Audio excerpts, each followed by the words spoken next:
for us as women in Kenya. It's very sad, and for women in Kenya, we have a mixed feeling. I want to say women of Kenya are very ashamed of this nation. We are ashamed to be called mothers of a nation so indisciplined, of a nation that has displayed such disrespectful, distasteful language. You know, these days we can't even watch television with our children. Hatusikizi radio.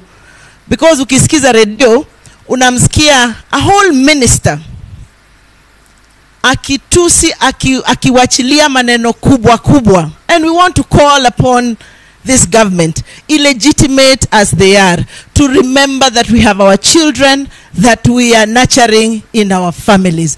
We are ashamed to be called women of Kenya today, because we are ashamed to listen to our leaders. The disrespectful language that is going on in this country is soon raising a generation of children of Kenya who will be very shameless. And we want to call upon the government really to call them to order. We want to call upon all of us to have what we call hygiene in politics. We want to call upon this nation to arise and become the nation that was left to us by our forefathers. Oh, how our forefathers are rolling in their graves. Marehemu Jomo Kenyatta, when he hears that the president can be congratulating police when they shoot our children. Shame on you, William Ruto. Shame on you once again. Women of Kenya are hurting. We are grieving.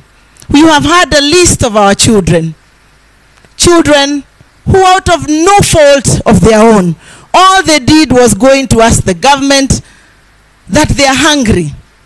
We want to ask William Ruto, what do you want us to tell our children? Watoto wetu wanatuuliza, mama, leo tutakula nini? And we have nothing to give them. Over and above that, you have gone and started mocking our sufuria. And I want to congratulate the Honorable Kioni for being shameless about the sufuria. The sufuria is what unites our families as women. The sufuria is what feeds our children. These days, wanasema ati walitupatia fertilizer. We want to tell William Ruto and his government, hatukuli fertilizer. You gave us fertilizer, but we had already fed our children with the seeds. Today he takes photographs in his big 1,000-acre shamba, akituonyesha yeye mahindi yake imeiva.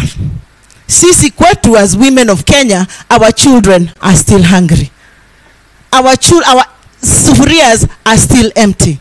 Stop mocking our sufuria. And lastly, to our sons that we greatly love. Our son Uhuru Muigai Kenyatta, mtoto wetu. Our son Raila Odinga, we love you. Our son Kalonzo Musyoka,